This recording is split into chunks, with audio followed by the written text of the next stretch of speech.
¿Por qué nos cuesta tanto entender el arte contemporáneo? ¿Cuáles son las características que lo definen? ¿Y a qué nos enfrentamos cuando entramos a una exposición y vemos una obra?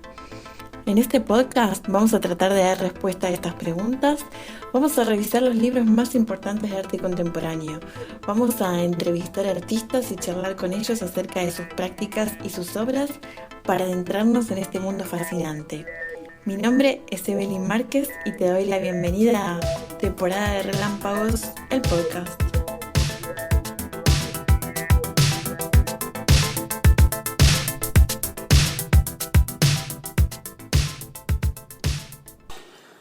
Hola a todos, estamos en un nuevo podcast de Temporada de Relámpagos. Hoy tenemos un episodio especial porque estamos en compañía del artista Tomás Espina. Vinimos a tu taller de la Boca a invadirte un rato, a hacerte algunas preguntas sobre tus obras y tus últimas producciones. ¿Cómo estás? Hola, Tomás. Bien, bien, ¿qué tal? ¿Estás viviendo en Buenos Aires ahora? Sí, yo vivo en Buenos Aires hace 10 años. Este año cumplo 10 años en Buenos Aires. 10 años, no, 20 años. 20 años, pero... Yo me vine en el 97, claro, 20 años. Wow. Yo me vine en el 97 a estudiar a la Pueyrredón. Tenía 21 años. Pero has itinerado entre Córdoba y acá Sí, también, ¿no? sí, siempre. Yo viví en Córdoba 4 años, no viví tanto. Lo que pasa es que en Córdoba me instalé a los 16 años, solo en Unquillo, y fui padre a los 19 ahí. Muy joven. Mi padre se fue a vivir a Córdoba también cuando yo tenía como 18. Córdoba en la sierra, en Unquillo, en un pueblito. Y desde entonces, yo de hecho me había venido a Argentina desde Chile porque quería estudiar artes. Y en Chile no existía secundario de Bellas Artes, yo ya quería estudiar arte. Ansioso nomás. Y era muy difícil en Chile, la escena chilena. Entonces me vine primero a Mendoza, fui un año, no me fue muy bien, y decidí irme a Unquillo. Y ahí me terminé el secundario, y mientras pintaba, en un momento le fui a pedir consejos a un tío mío que es artista en Chile, y él me aconsejó irme a vivir a Buenos Aires. Se me dijo si tenía la posibilidad de venirme, que me viniera, y me vine. Hice el examen de ingreso, hice la carrera. Siempre supiste que era tu vocación, no estuviste pivoteando ahí entre otras carreras. No, para nada, al contrario. De hecho, en Chile, el consejo de los profesores, cuando todavía estábamos en la secundaria, empezaban a haber determinadas reuniones alrededor de cuál iba a ser tu vocación. Yo tenía muy claro que quería ser artista y me insinuaban que bueno, que podía ser artista, pero que no se podía vivir de eso, entonces que pensar en estudiar diseño o estudiar publicidad. Esas eran las alternativas que te daban por fines de los 80, principios de los 90 en Chile. Y yo quería pintar, yo quería ser artista, no me interesaba. Además siempre fue bastante de madera para la computadora, que son como herramientas fundamentales para un diseñador o un publicista. Sí. Y menos publicista, es una locura, ¿no? Andar vendiendo un producto nunca fue bueno, además. Nunca fue bueno ni siquiera para vender mi trabajo.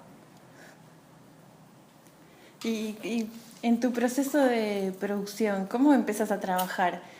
¿Aparece la posibilidad de una muestra y empezás a generar las obras en función de ese objetivo específico? ¿O las obras vienen primero y después te preocupas acerca de cómo las vas a exponer, dónde las vas a presentar? Mira, pasan las dos cosas. Muchas veces uno viene trabajando en determinadas cosas que hace, digamos, en un tiempo infinitesimal, como sin un norte, y la posibilidad de una muestra hace que eso tome un camino determinado, ¿no? Porque el espacio a veces te determina, ¿no? Y otras veces uno tiene un cúmulo de trabajos ya hechos porque viene trabajando en algo que le interesa o que está buscando, y con ese cúmulo después lo ordena y y lo pone en el espacio, ¿no? A veces es muy importante el lugar a donde te inviten a exponer, ¿no? Lo más seguido que pasa acá en Argentina, y creo que está pasando en el mundo, es que ese espacio se torna un stand de ferias, ¿no? Entonces es muy difícil. Creo que la última generación de artistas ya piensa con ese formato, ¿no? Yo soy de una generación que todavía pensaba como en si bien era un cubo blanco, era un espacio neutro, siempre se pensaba como en otras dimensiones o en un contexto más institucional, ¿no? Y además de feria, los concursos. Pasa cada vez más Bueno, que los sí. artistas piensan su obra en función del concurso que está en el momento y adaptarse a las bases de esa Sí. determinada convocatoria. Sí, igual los concursos son más de mi generación, ¿no? Los salones son muy de los 90, muy de principios del 2000. De hecho, después desaparecieron los salones. Claro, ahora son en general empresas. las que Ahora, financian, por ejemplo, bancos. hubo una década que fue como signada por Artebay y Pedro Gras, ¿no? Que tenía esa posibilidad. Después, obviamente, por ejemplo, en el Petrobras que yo participé, lo que hice fue una adaptación de una obra que yo había hecho in situ en otro espacio institucional, ¿no? Pero lo bueno que tenía ese concurso era que te daba la posibilidad de un proyecto bastante complejo y además te lo financiaba, Claro. ¿no? No era un cuadro colgado en una pared. Tenías la posibilidad de jugar con los márgenes de tu trabajo y expandirlo a otras posibilidades, ¿no? Y en un espacio de mucha visibilidad, de mucha circulación de gente. Exactamente, sí. Eso es lo que está pasando en general con las ferias, ¿no? Están ocupando el lugar que ocupaban, bueno, hablando un poco exageradamente, las bienales, ¿no? O las muestras institucionales o los salones mismos, ¿no? Por la cantidad de gente en poco tiempo, y también está lleno de actividades paralelas que generan que el foco de atención pase por ahí, ¿no? Los coleccionistas, los curadores, los directores de museo viajan a ferias, ¿no? Ya no viajan a los talleres de los artistas como Sí. tradicionalmente. El vínculo está pasando más por ahí. A mí, yo siempre fui reacio a eso y confieso que me equivoqué, ¿no? Yo pensé que no debía pasar por ahí, porque siempre me pareció que era un lugar muy signado por el mercado. Pero me equivoqué, porque después vi que a partir de ese espacio, por más que esté signado por el mercado, es donde se abrían muchas posibilidades para artistas jóvenes, para artistas que no habían mostrado en otros lugares, para hacerse conocer, ¿no? Son lugares para hacerse conocer. Sí, para visibilizarse. Y quería preguntarte en relación a tu forma de trabajar. Vos atravesás muchas técnicas, tenés obras en muchas técnicas y materiales distintos. ¿Cómo te organizás para trabajar? ¿Tenés etapas en las que te dedicas exclusivamente a una técnica a la vez o es indistinto? Un día haces una cosa, un día haces una cerámica, otro día haces una acuarela. No, en realidad, qué bueno que me digas eso, porque yo siempre fui como catalogado del artista que trabajaba pura y exclusivamente con pólvora, ¿no? Y en verdad fue un poco así. Hubo un periodo de mi trabajo que estaba abducido por ese material, y yo estaba fascinado también con ese material, pero creo que llegué a un techo y a una encrucijada, ¿no? En el sentido de que el espectador ya no le importaba qué es lo que yo estaba representando, qué es lo que estaba,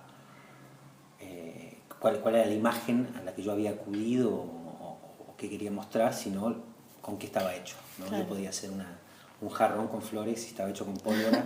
Era la técnica lo primero que llamaba la Exacto. Entonces atención. la técnica se me había vuelto, en lugar de un posibilitador, un obstáculo entre la obra y el espectador. Entonces decidí parar de seco con la pólvora y estuve 2 años encerrado dibujando, nada más. Del dibujo fui inevitablemente al grabado. Pude ver también y pude leer mis trabajos con pólvora desde el grabado, cosa que no había hecho, ¿no? no me importa la especificidad, si es pintura o si es dibujo, o si es grabado, pero pude entender mi trabajo con pólvora desde la práctica del grabado más que desde la práctica del arte contemporáneo. Tuve una pequeña aventura con el grabado y con el dibujo, y retomé la pólvora. Y volví a trabajar con la pólvora, pero desde otro lugar, desde poder, digamos, aprovechar los recursos que yo había implementado en el grabado en los bastidores o en los papeles que había trabajado con pólvora. ¿Te reconciliaste? Sí, me reconcilié. Me reconcilié porque además me pasó algo muy, muy particular, que fue que por más que en esa época, ¿no?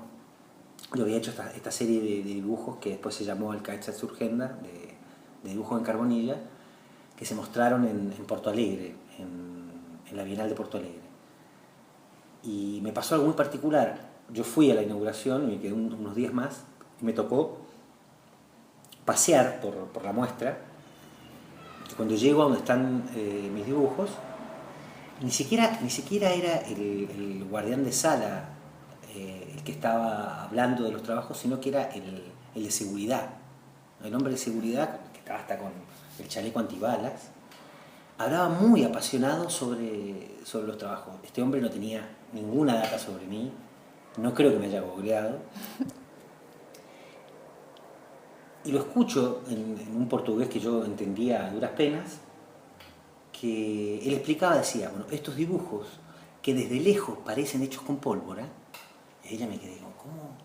Claro, y empiezo a ver los dibujos, claro, parecen hechos con pólvora, ¿no? Tenían algo del barrido, de la pólvora, de mis trabajos, algo explosivo, algo amorfo, ¿no?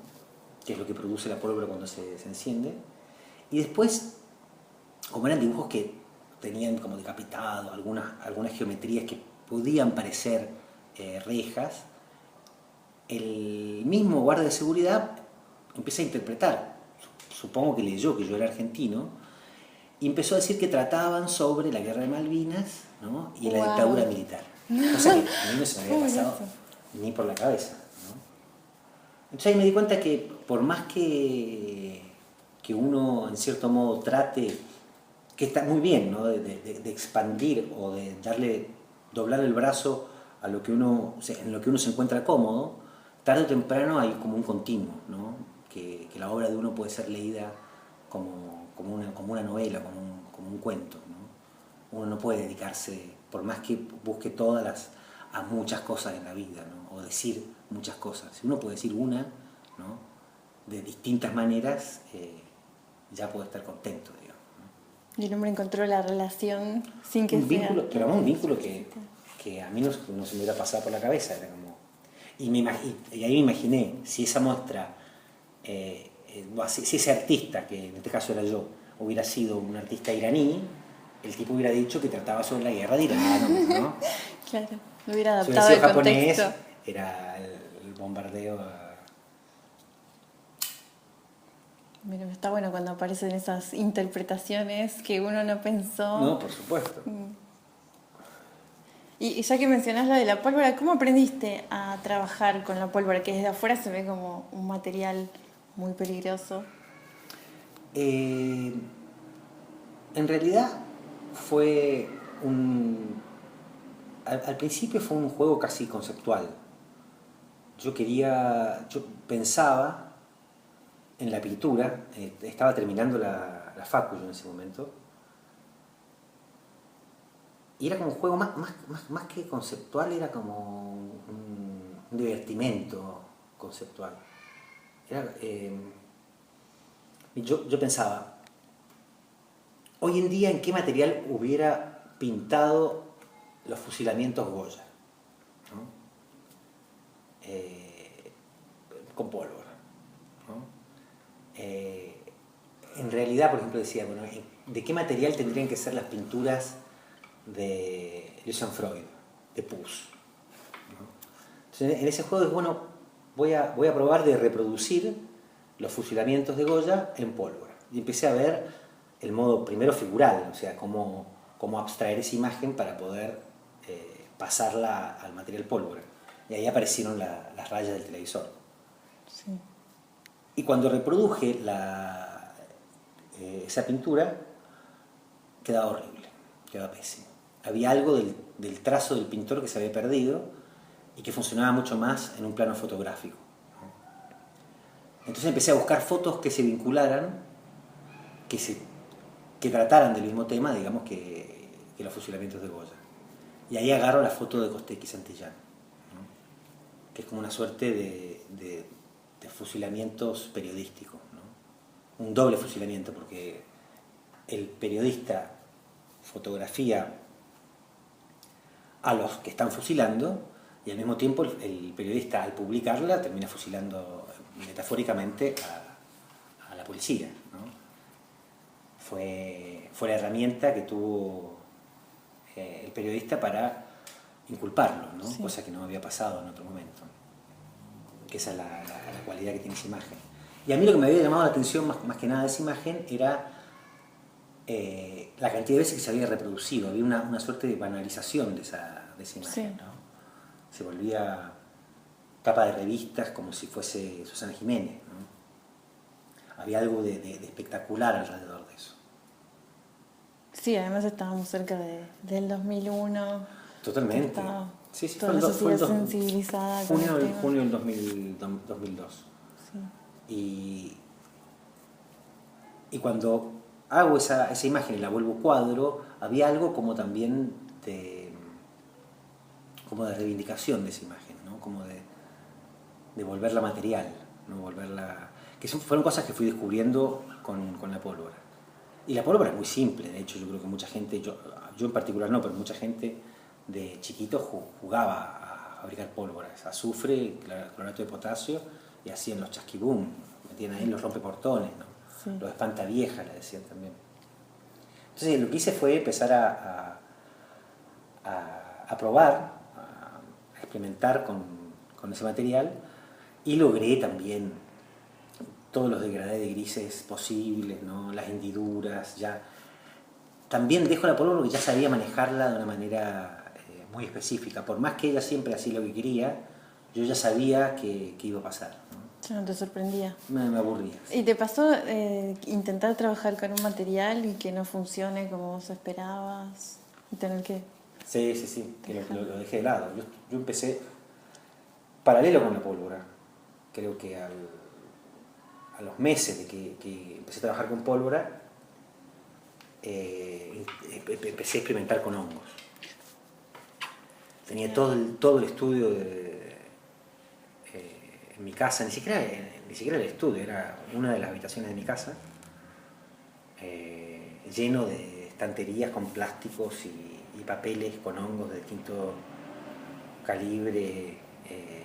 Llegué inclusive a probar con hongos de papa y el olor fue espantoso. Y en lugar de limpiar todo, le eché perfume, así que fue peor porque se mezcló el olor del perfume con... No se podía estar en mi casa. Y nunca llegué a algo que me interesara. Y creo que tiene que ver también con una cuestión muy, muy personal, ¿no? que tiene que ver con la personalidad de uno. La pólvora también tenía algo de inmediatez que no tienen los hongos, que tenés que cuidarlos, cultivarlos, esperar que crezcan, ¿no? La pólvora la ponés, la encendés y ya está, ¿no? Y que esa inmediatez que tampoco tiene la pintura, y por eso también siempre me considero una suerte de pintor frustrado, ¿no? ¿Te mataba la ansiedad para trabajar con óleo? Totalmente. Sí, no podía esperar. Hay algo abismal de la pintura que es admirable. Yo admiro mucho la pintura, creo que es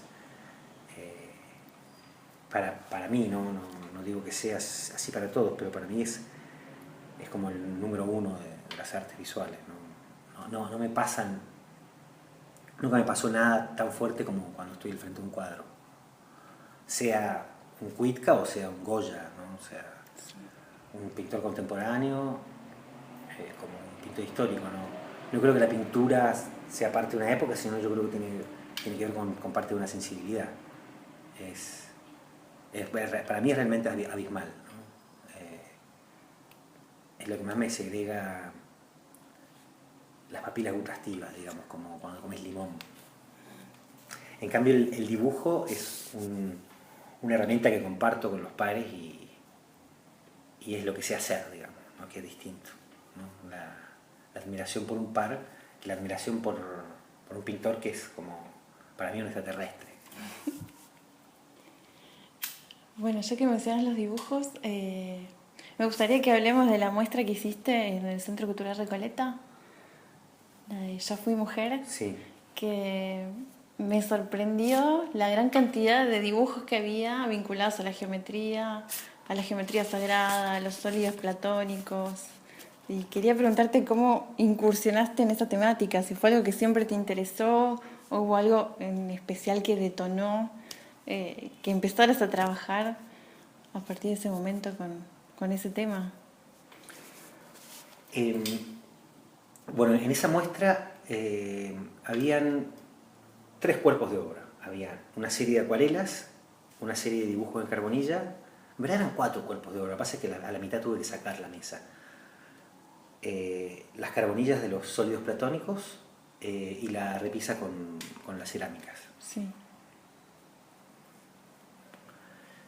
Lo primero que aparece de esa muestra que empecé a trabajar son las acuarelas, ¿no? Las acuarelas son un periodo que yo siento que fue bisagra en mi vida, que fue cuando empecé a tomar ayahuasca y conocí a la madre de mi hijo. Como que en ese periodo hay una ficha del rompecabezas de mi vida que faltaba que apareció, y creo que tiene que ver también con la esoteria, con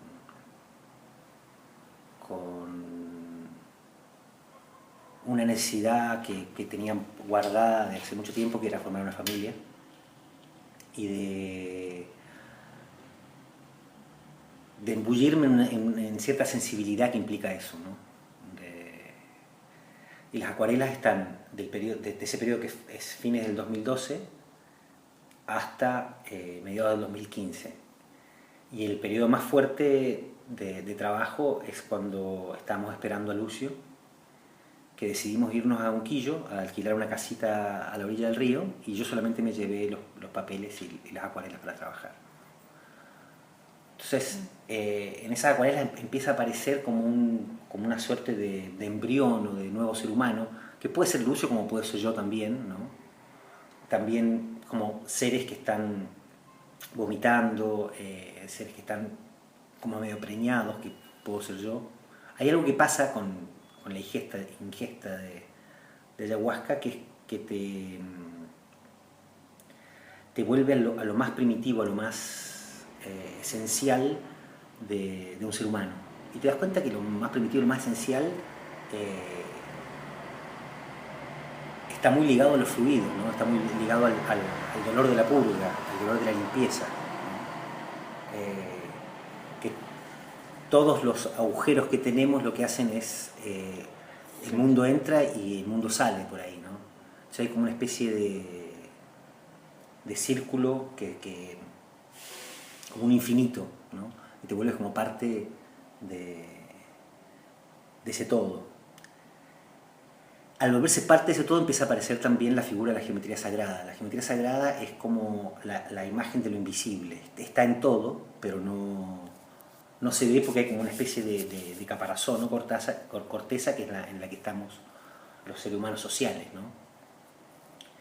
Y a diferencia de eso, los sólidos platónicos, por ejemplo, serían como la imagen de la razón pura, ¿no? Son objetos ideales, ¿no?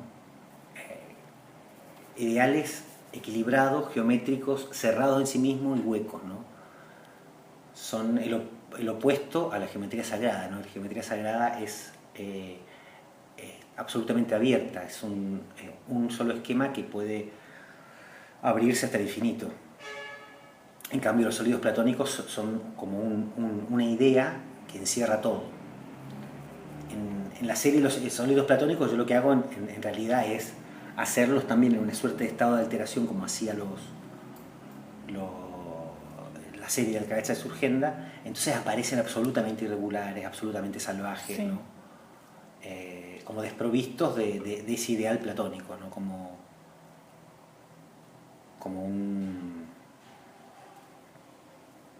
una pregunta sobre ese objeto, si ese objeto es posible, ¿no?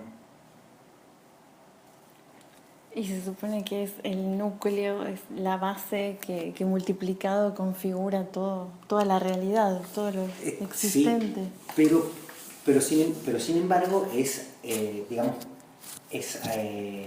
tiene una base, tiene un núcleo, es único en sí mismo, ¿no?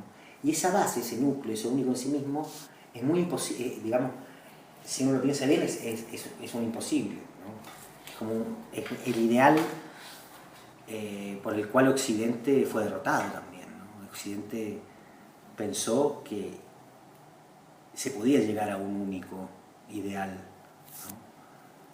Y de hecho creo que todo eso tuvo su contrapartida, que tiene que ver con el racismo, tiene que ver con pensar que lo diferente, que lo orgánico inclusive, ¿no? que los fluidos no son parte constitutiva de la civilización. Para mí son súper civilizadores los sólidos platónicos, por más que tienen algo utópico en relación a lo científico, que es precioso, tienen ese otro costado que los vuelve fálicos, positivistas, ¿no? Bueno, son muy masculinos, porque Son están muy todos masculinos. compuestos por rectas, Exacto. que es en geometría sagrada asociado siempre a lo masculino. Mientras que Pero lo los sólidos femenino- platónicos sería lo opuesto a la geometría sagrada, porque la geometría sagrada es todo circular, ¿no? Está la flor de loto. La flor de la vida, y bueno, recuerdo que algunos de estos dibujos en Ojin estaban sobre un soporte que eran revistas, publicidades. Sí. ¿Por qué tomaste esa decisión? Que era un poco chocante ver la flor de la vida sobre la revista Gente. Yo ya había hecho ese experimento con las hojas de la revista, con Ojin y la geometría sagrada, y había funcionado muy bien. Había una relación de tensión entre esas dos imágenes, Sí. y también como una relación como de voyerismo, ¿no? Como que la imagen estaba oculta pero aparecía en ciertas zonas por accidente. Y después cuando hice la mesa y puse esos documentos, pongo el Ojin y dibujo la geometría, me di cuenta que en verdad en la mesa no hacía falta la geometría. Que la obra había sido terminada un gesto antes que yo no respeté. Después hice una mesa y solamente dejé el polvo. Porque ya, de hecho, en esos trabajos, en ese trabajo, en esa mesa, el mismo espectador inevitablemente iba a poner el dedo, iba a empezar a sacar. Era muy tentador, Claro, sí. el polvo es muy tentador, es muy difícil que alguien no meta dedo, y después ya empiezan a escribir y garabatear. Entonces me parece que la obra estaba más cercana a eso, que el espectador hiciera que apareciera en esos documentos. Y además le daba como más sentido al polvo, en el sentido, valga la redundancia, de que el polvo sobre esos documentos también trabajaba como un opuesto, ¿no? Porque todas esas revistas, que son revistas, la revista Gente, revista Cara, revista de la gente bien, la gente linda, la gente perfecta, la gente poderosa, la gente adinerada, ¿no? Es como la imagen proyectada de lo que debe ser, ¿no? El deber ser de todos nosotros, que lo vemos todos los días caminando por la calle, por más que no compremos o no adquiramos esas revistas, vemos Sí. el culo perfecto, la teta perfecta, el hombre perfecto, ¿no? El triunfador, ¿no? Y todos esos documentos con esa capa de polvo es como una suerte de señalamiento de que en verdad todos esos que están ahí van a terminar en polvo, ¿no? Como todo lo que somos, ¿no? Entonces ya la geometría sagrada en ese caso lo volvía, si bien extraño, como digo, como que se sobreentendía ya lo que se estaba queriendo decir. Creo que el silencio del polvo era como suficiente en ese caso. En cambio, no, en las revistas, en los papeles solo de la revista sí funcionaba. Funcionaba porque pasaban cosas distintas también entre dibujo y dibujo, ¿no? Porque eran dibujos independientes, ¿no?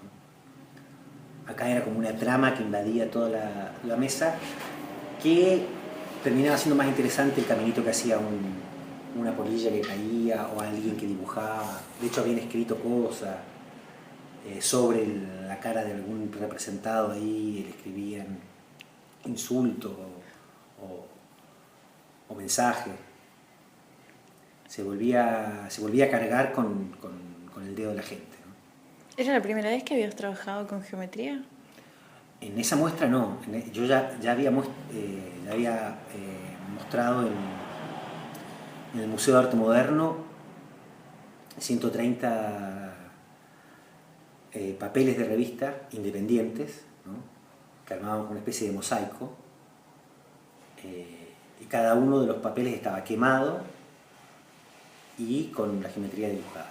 Pero eso era el tizne del hollín. En cambio, la mesa era polvo, el polvo también de la sociedad, ¿no? Del tiempo, ¿no? ¿Y cómo fue tu proceso de documentación y búsqueda bibliográfica en estos temas? ¿Hay algún libro, algún autor, algo que te haya llamado la atención? ¿Vos decís en las revistas que puse en la mesa o en No, la geometría sagrada? en geometría sagrada. No, la geometría sagrada en realidad la googleé, básicamente, ahí encontrás de todo. Sí. Y la geometría sagrada apareció, trabajar con esa imagen, apareció cuando me invitaron a hacer un proyecto en la vía pública, un proyecto específico en Bariloche. Cultura de la Nación nos invita a 10 artistas a intervenir la ciudad de Bariloche. Entonces nos pagan un pasaje para que vayamos a verla y a pasear todo el grupo de artistas para ver qué se nos ocurría y qué podíamos intervenir, qué lugar nos interesaba. La que fue curada por Duprat. La que fue curada por Duprat, exactamente. Sí, surgieron proyectos muy interesantes.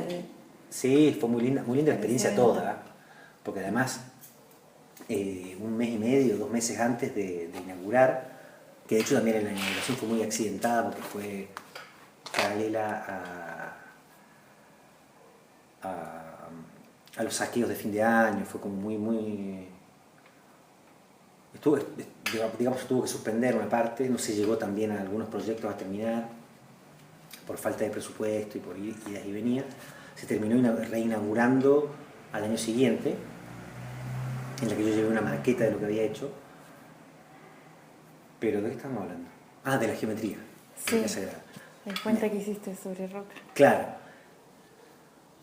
Yo tengo la obra del puente, en verdad, el preliminar es un texto bastante largo en el que cómo yo llego a concebir ese puente, ¿no? Que ahí empiezo a trabajar con una suerte como de contradicción conmigo mismo. Porque en realidad lo que yo quiero hacer primero es limpiar la escultura de roca, porque lo que más me llamó la atención fue la cantidad de tuneadas y de insultos y de grafitis que tenía esa escultura. Entonces se me ocurre, tal vez inocentemente, que habría que limpiarla, ¿no? Dejarla como si fuese una escultura kitsch de Jeff Koons, ¿sí? Limpia como un portero eléctrico del edificio, totalmente. Como para realzar también la extrañeza. Cuando tomo esa decisión empiezo a cavilar, a hablar con determinadas personas y me empiezan a decir, mira Tomás, te van a tildar de rockista, ¿no? Directamente facho, de derecha, racista, y para mí era todo lo contrario, ¿no? Y ahí me empecé a dar cuenta que, claro, que yo tenía un punto de vista respecto a estas figuras, ¿no? Que era bastante diferente, por un lado, a los que lo idolatran y por otro lado, a los que lo defenestran, ¿no? Que era simplemente asumir que sí, que era parte de nuestra historia y que toda parte de nuestra historia, ya sea personal, como nación, como humanidad, tiene un lado oscuro, tiene un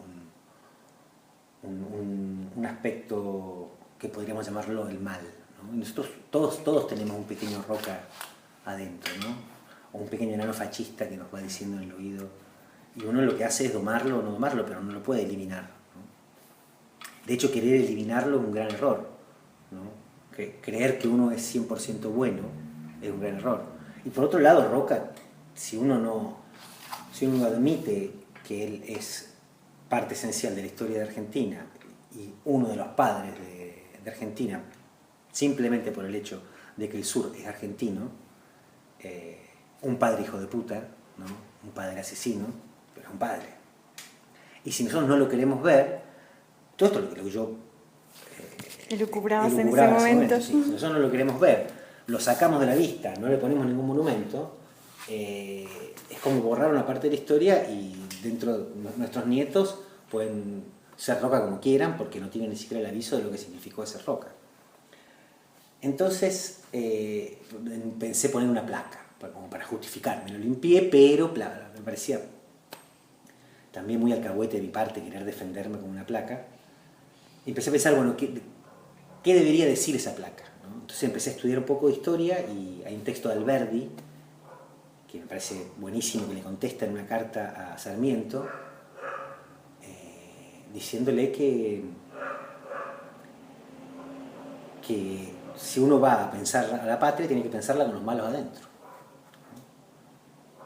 En ese contexto, lo que le estaba diciendo Alberdi a Sarmiento era que los malos eran los gauchos, pero lo que le estaba diciendo era que no los mate los gauchos, ¿no?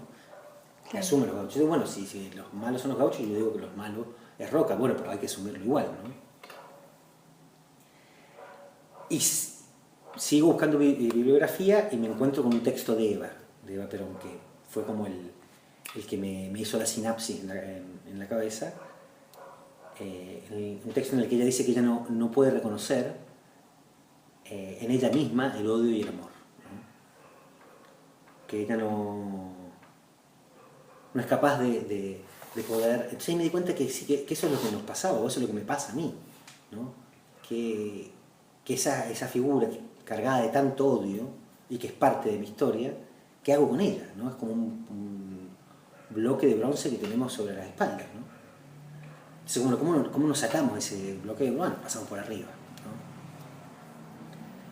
Y decido hacer un puente, como un acto, un gesto de decir, bueno, podemos vivir con esto, pasemos por arriba y pasar por arriba también de esta discusión más vieja que el paté, de si lo sacamos o no lo sacamos, si es o no es, si ponemos una escultura de Juana Justo, porque además había otra discusión de que querían poner una escultura de la madre tierra, o sea, las culturas que veneran hasta hoy a la madre tierra, a la Pachamama, no hacen esculturas de bronce, no tienen la representación como la escultura esa tremenda que pusieron en Casa Rosada. Me parece mucha más falta de respeto a los pueblos originarios occidentalizarlos, ¿no? Con una estética que proviene de Europa, que respetar su propia tierra, respetar su espacio y respetar sus rituales, ¿no? Pues eso es otra discusión. Cuando hago el puente, cuando empezamos a armarlo, cuando estamos a la mitad de camino, vienen los saqueos. Se pudre todo, nos imploran que saquemos el puente porque vienen los de arriba son los marginados. En Bariloche es muy particular. Bariloche ni siquiera tiene a los marginados en el kiosco trabajando, no los deja bajar. O sea, ellos no se pueden ver. Están en un cordón de policías y pueden bajar solamente fuera de temporada a trabajar. En temporada se vuelven y no se pueden ver. ¿Por qué? Porque son villeros, porque son mulatos, porque son nativos, porque son negros, ¿no? Entonces venían los de arriba a tomar la plaza, a quemar el puente, eso es lo que decían de las autoridades, reclamando trabajo. Muy bien Duprat, no aceptó, dijo que tienen que hablar con una autoridad más, que él no puede sacar el puente. Vienen los de arriba, toman el puente y se instalan ahí. Ponen una carpa, banderas, reclamando trabajo, mirando a la municipalidad. El puente incompleto todavía. El puente incompleto, se instalan a vivir abajo del puente. El puente lo que les posibilitó es vivir ahí porque no se puede con el viento. Yo una noche veo el fogón, paso a verlo, 2 noches después de que los habían tomado, los saludo, les digo que soy yo el responsable del puente, y me dicen que vienen a cuidarlo, que no van a permitir que lo saquen, que para ellos es muy importante este gesto. Y entre ellos había un mapuche, un chico muy, muy tímido, muy inteligente, con una manera de hablar muy particular, muy hermosa, muy respetuosa, que me pide si le puede hacer una pregunta. Entonces le digo que sí, por supuesto. Me dice por qué decidí hacer este puente. Y le conté todo esto que te conté recién. Sí. Y él hace un silencio y me dice que lo que había hecho el puente ahí era un gesto de geometría sagrada. Yo le pregunto por qué. Dice porque los españoles, dijo los españoles, yo diría Occidente, cuando vienen a esta tierra, lo que hacen primero es romper la cruz en el círculo de sus abuelos, de sus antepasados, donde hacían sus rituales. ¿Y cómo lo hacen? Poniendo esta escultura que mira de sur a norte. El puente, al ir de este a oeste, rearma la cruz de donde ellos hacían sus rituales. Vuelve a aparecer de nuevo el este y el oeste, que para ellos es muy importante, porque dice que la lógica de los españoles es solamente de norte a sur, ni siquiera de norte a sur, de sur a norte, que es una lógica binaria. Y en realidad sí, Occidente se maneja como una lógica binaria, ¿no? El bien contra el mal, ¿no? La vida contra la muerte, y otras culturas, inclusive en Occidente presocrático, lo entienden como una mismidad, ¿no? Inmediatamente cuando voy al hotel, googleo geometría sagrada y aparecen las imágenes que yo veía cuando tomaba ayahuasca años antes, ¿no? Entonces ahí hice el vínculo. Después, el trabajo con geometría sagrada fue derivando muy rápido. Todo está pasando muy rápido en general, con las comunicaciones, también con internet y las redes sociales. Pero también sentí que esa imagen de la geometría sagrada muy rápido se volvió un cliché. La empecé a ver por todos lados, la portada del disco de Coldplay, sí.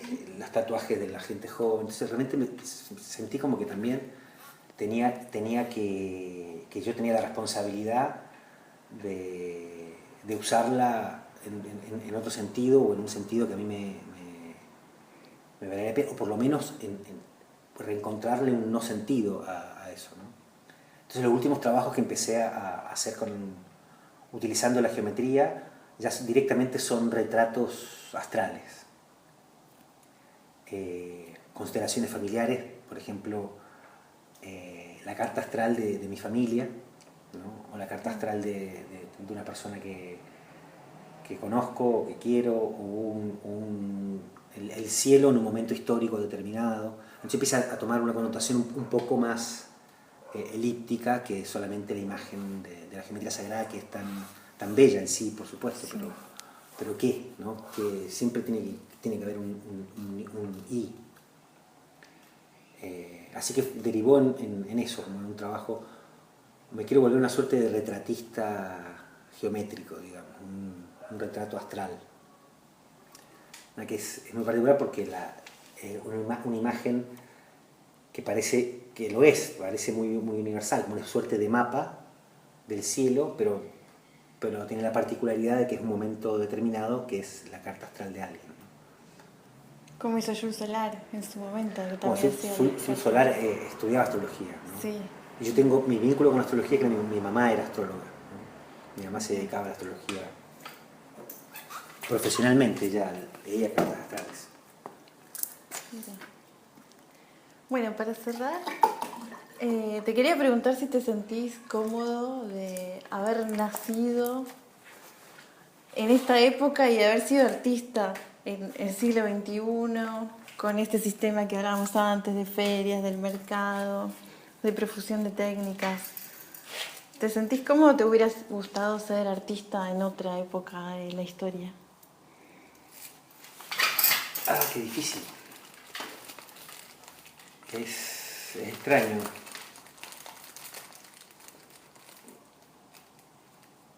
Yo sí, yo creo que tiene que ver mucho con la formación de uno. Como que uno va pasando distintos momentos y además tiene como, depende la época, tiene una idea de lo que es el arte y después tiene otra idea de lo que es el arte, ¿no? Pero sin embargo creo que hay un continuum, que hay una cosa que siempre permanece. Yo particularmente ahora estoy entrando de lleno en la crisis de los 40, ¿no? Tengo 41 y muchas de las cosas que creía no son tan así, ¿no? Muchas de las cosas que pensaba no eran tan así. Pero sin embargo, sigo creyendo, creo que el arte es una cuestión de fe, sigo creyendo en el arte más allá de sus avatares.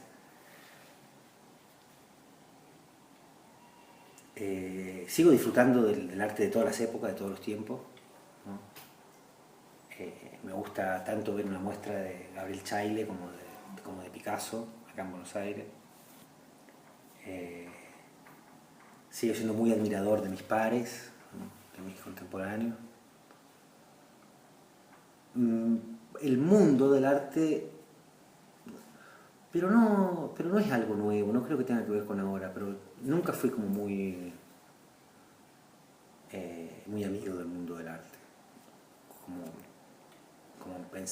como mercado, como institución, sí. ¿No?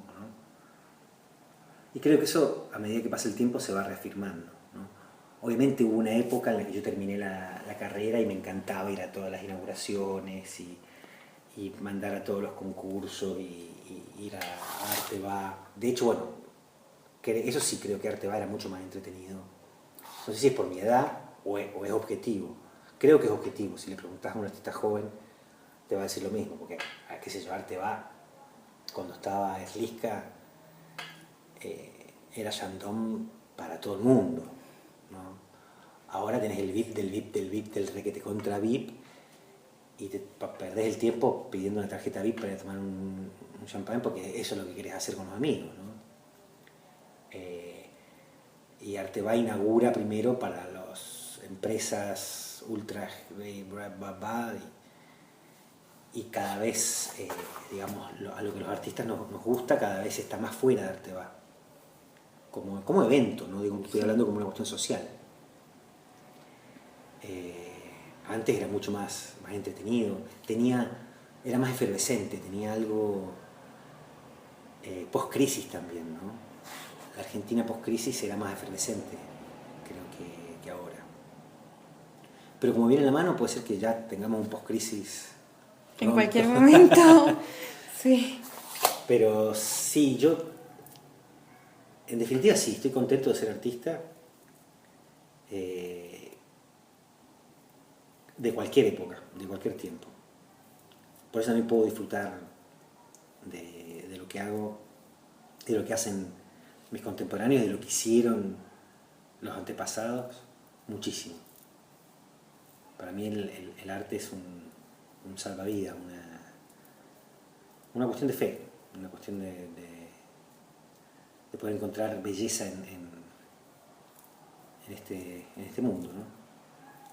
Obviamente que ha cambiado, yo inclusive siento que el mundo ha cambiado de una manera muy acelerada a partir del 2012, no hace mucho. Hubo un clic en los vínculos, en las relaciones, en la manera de comunicarse. Sí, las redes sociales son de esa época para la fecha. Pero es tremendo el salto cuántico, porque ya no es la invención del televisor o del teléfono que genera un cambio. No, ahora siento a veces que me vinculo más con las personas a través de las redes sociales que en persona. Y eso es muy extraño, porque ahí sí que te sentís un artista de otra época, ¿no? Trabajando en el taller, pintando, dibujando, ahí sí que te sentís absolutamente anacrónico, ¿no? Pero bueno, si es anacrónico, que lo sea, yo lo seguiré siendo. Si me toca ser anacrónico, me tocará, no creo que pueda hacer nada para volverme actual, porque todo va muy rápido, ¿no? Y creo que, de hecho, yo mismo creo que he visto más muestras en Facebook que en vivo estos últimos 2 años. Sí, ya el proceso previo, ya ves a todos los artistas subiendo fotos en el taller, pincelada a pincelada lo que están haciendo. Sí, yo conocí y admiro muchos artistas a través de Facebook que no conocí en persona, que me gustan muchísimo. Sí. Pero es raro porque después no voy a ver la muestra, porque ya la vi. Y es un error. Me pasó, por ejemplo, con Andrés Sobrino, que había cargado unas fotos de una muestra preciosa, y además eran muy buenas fotos, entonces también era un placer. Y por casualidad me tocó verla en vivo, ni siquiera la había ido a ver, pero estaba muy cerca de ahí, pasé, y era otra cosa, absolutamente otra cosa, porque trabaja con una especie de geometría, pero al mismo tiempo son capas muy, muy gruesas de esmalte, que tienen como la arruga del esmalte y un poquito de chorreado, que en la foto no se ve, pero no se ve para nada, ¿no? Me pasó también con Vega, que ella trabaja unas veladuras deliciosas, preciosas, y usa mucho las redes sociales, entonces se ven y me encantan, y cuando las vi en vivo eran absolutamente distintas. Yo me imaginaba algo más gestual, como con la tela más cruda que se notara, no, son absolutamente renacentistas, barnizadas, como si fuese un fresco, un mural sobre madera. Bueno, esas son las cosas que le pasan a los artistas, que se hagan de abajo, ¿viste? Que salgan a ver muestras. Yo me justificaba hasta ahora porque tenía un niño recién nacido, bla, bla, bla, pero ahora ya está, tiene 2 años y medio. Ya tenés que volver. Sí. Volver al ruedo. Bueno, te agradecemos mucho por esta nota, por recibirnos. Y nos encontramos en el próximo programa de Temporada de Relámpagos. Pueden escucharnos en temporadaderelámpagos.com. Muchas gracias y que tengan una buena semana.